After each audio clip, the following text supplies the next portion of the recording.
On September 7th, 2025, an event occurred over the skies of Kyiv that defied conventional military logic. During a massive Russian aerial assault, a single Ukrainian volunteer accomplished what many would have considered impossible. This was not a story of advanced billion-dollar air defense systems performing as designed. Instead, it was a tale of ingenuity, luck, and the surprising effectiveness of antique hardware. A modern, stealth-capable Russian Kh-69 cruise missile, one of the newer assets in Moscow's arsenal, was brought down from the sky.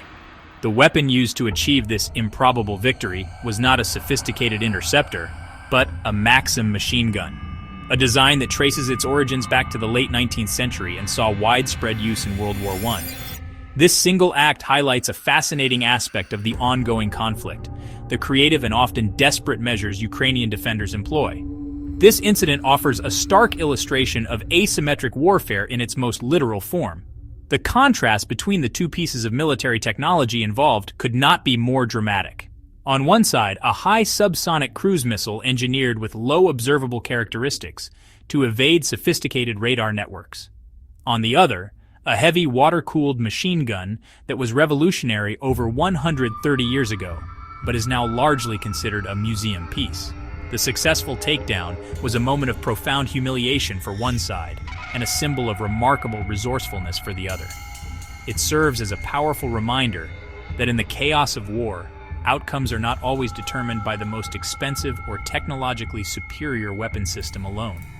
The volunteer who accomplished this feat, known only by the pseudonym Hrek, has since become a symbol of Ukrainian resilience. His actions were not part of a planned high-level strategy, but rather a split-second decision made under immense pressure.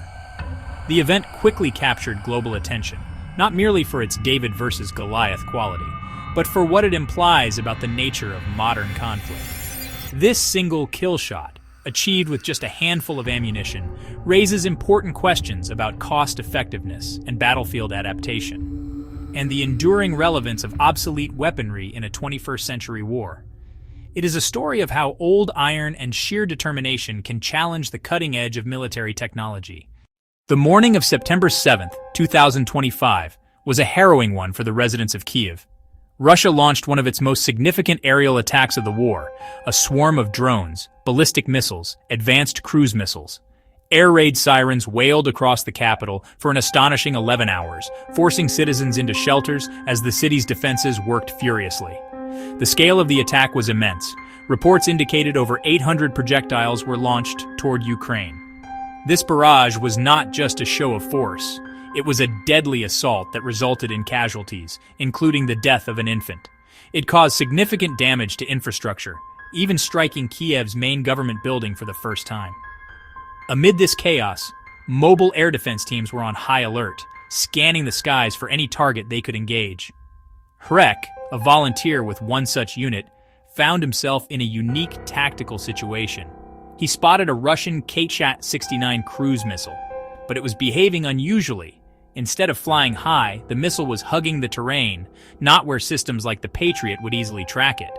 Hrek estimated its altitude at just 164 feet.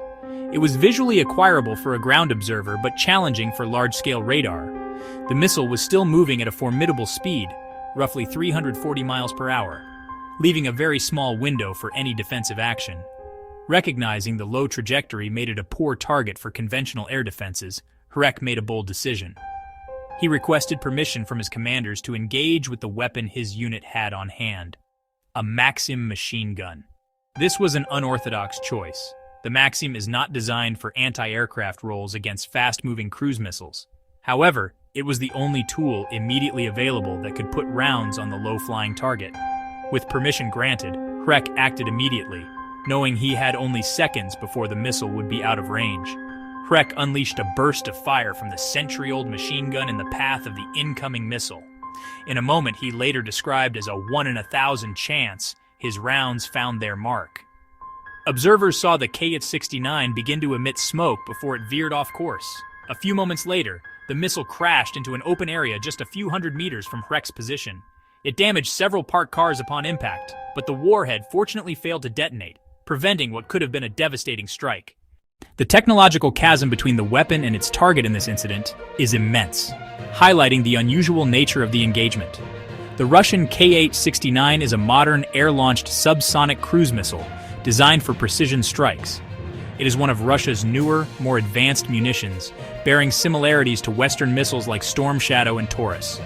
Developed for use with Russia's Su-57 fighter jet, it incorporates stealth features in its design, including a trapezoidal fuselage shape to reduce its radar cross-section. This makes it difficult for conventional air defense systems to detect and track, a problem compounded by its ability to fly at extremely low altitudes, reportedly as low as 20 meters or about 65 feet above the ground. The Kh-69 is a formidable weapon. It has a range of up to 400 kilometers, around 250 miles, and can travel at speeds approaching 1,000 kilometers per hour, over 600 miles per hour. It is capable of carrying different types of warheads, including penetrating variants and high-explosive variants. The specific missile downed by Hrek was reportedly armed with a cluster warhead. This type of munition disperses dozens of smaller submunitions over a wide area, making it particularly devastating against buildings, vehicles, and personnel. The destruction of the Trypillia thermal power plant earlier in the war was attributed to a Kh-69, underscoring the missile's destructive potential. In stark contrast stands the Maxim M1910 machine gun. Designed by Hiram Stevens Maxim in 1884, it was the world's first successful, fully automatic, recoil-operated machine gun. The version used by Hrek, the Russian PMM 1910, was a staple of the Imperial Russian Army in World War I, and remained in service through World War II and beyond. It is a heavy, cumbersome weapon, mounted on a wheeled carriage, and cooled by a water jacket surrounding the barrel. It fires the 7.62x54 MMR rimmed cartridge, a round still widely available in former Soviet bloc countries, from a 250-round canvas belt, at a rate of up to 600 rounds per minute. The Maxim gun has no advanced electronics, no guidance systems, and no fire control radar. It is aimed using simple iron sights. In its day, its ability to deliver continuous fire was a revolutionary development that changed the face of ground warfare. But it was never intended to be an effective countermeasure against a fast, low-flying, stealth-enhanced cruise missile. Beyond the sheer improbability of the event, the most striking aspect is the staggering cost disparity. Russian Kh-69 cruise missile, sophisticated military hardware. Each Kh-69 unit costs approximately $500,000. $500,000 represents material cost, research, development, advanced manufacturing processes. When Russia launches such a missile, it expends a substantial financial resource, expecting significant strategic and tactical damage. On the other side is the cost of the defense. Hrek, a Ukrainian volunteer, provided the figure. His unit used 460 Ukrainian hryvnias worth of bullets. That converted to about $11. A $500,000 weapon neutralized with ammo costing less than lunch. The Maxim machine gun is a century-old surplus in Ukraine's stockpiles, adding virtually nothing to the engagement cost. $500,000 versus $11. A monumental financial victory for Ukraine. The ratio is nearly 45,000 to 1. In conflict, especially a protracted war of attrition, economics matter. Every expensive missile intercepted by a low-cost defense is a net loss for the attacker and a net gain for the defender. Russia must expend valuable, hard-to-replace assets. Ukraine preserves advanced interceptors like Patriot systems for higher priority threats. This is imposing costs on an adversary. Cheap, effective, sustainable ways to counter expensive offensive systems.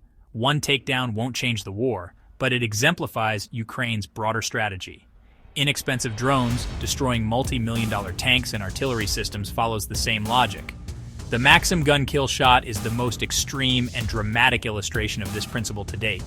This single kill shot raises important questions about cost-effectiveness, battlefield adaptation, and the enduring relevance of obsolete weaponry. In asymmetric warfare, the side that can impose higher costs on the enemy while minimizing their own expenditure gains a crucial advantage. Ukraine's ability to neutralize expensive Russian weapons with minimal cost creates a sustainable defensive model. Each successful low-cost interception forces Russia to expend more resources while Ukraine conserves theirs for critical moments. This $11 victory represents economic warfare at its most effective, maximum impact for minimum investment. Ukrainian forces have not simply dusted off old Maxim guns and sent them to the front lines without modification. Instead, they have demonstrated a remarkable capacity for adaptation, making small but significant tweaks to enhance effectiveness. Ukrainian units have been observed fitting them with modern optical sights, making it far easier to acquire and engage targets at distance. Another key adaptation has been the creation of multi-gun installations, mounting 4 Maxim guns together in ZPU-style setups.